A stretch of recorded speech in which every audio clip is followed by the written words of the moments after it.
You didn't hear this on CNN, it didn't trend on Twitter, but something huge is happening behind closed doors. A quiet rebellion is growing, and it could turn the global system upside down. Brazil, Russia, India, China, South Africa.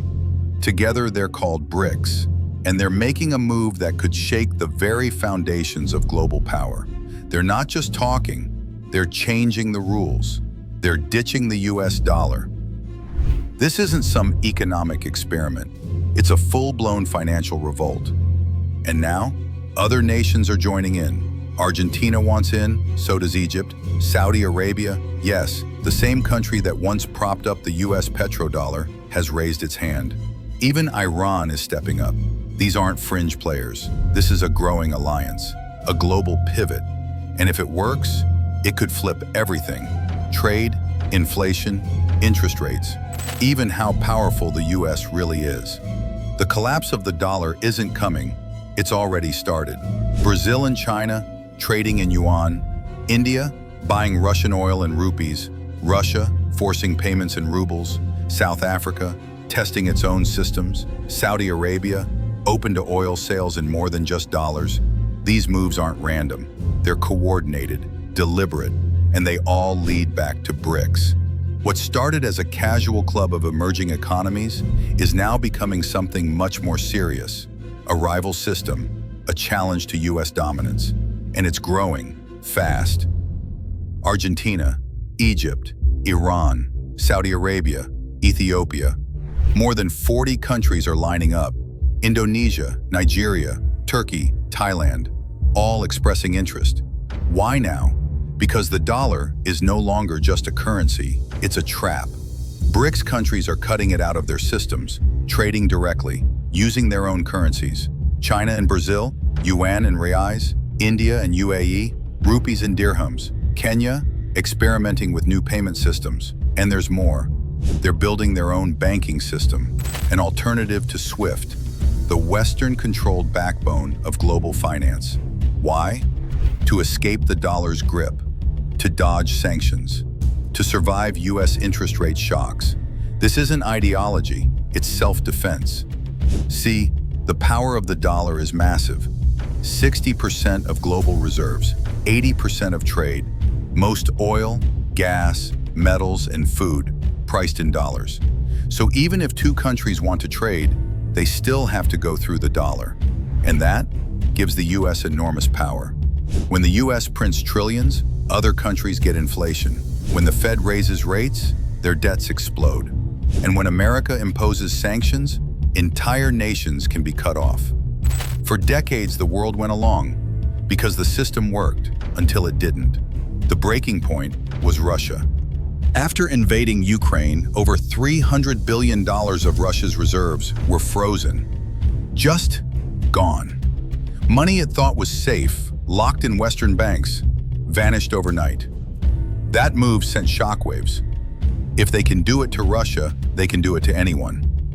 India, Saudi Arabia, even US allies, all started to panic. Their reserves? In dollars. Their trades? Through SWIFT. What if they were next? Suddenly, the BRICS plan made sense. But this didn't start in 2022. To understand it, we have to go back. After World War II, the US had the gold and the power. So in 1944, 44 countries met at Bretton Woods. The deal? Peg currencies to the dollar. And the dollar, backed by gold. That gave the dollar its crown. But by the 1960s, the US overspent. Wars, welfare, defense.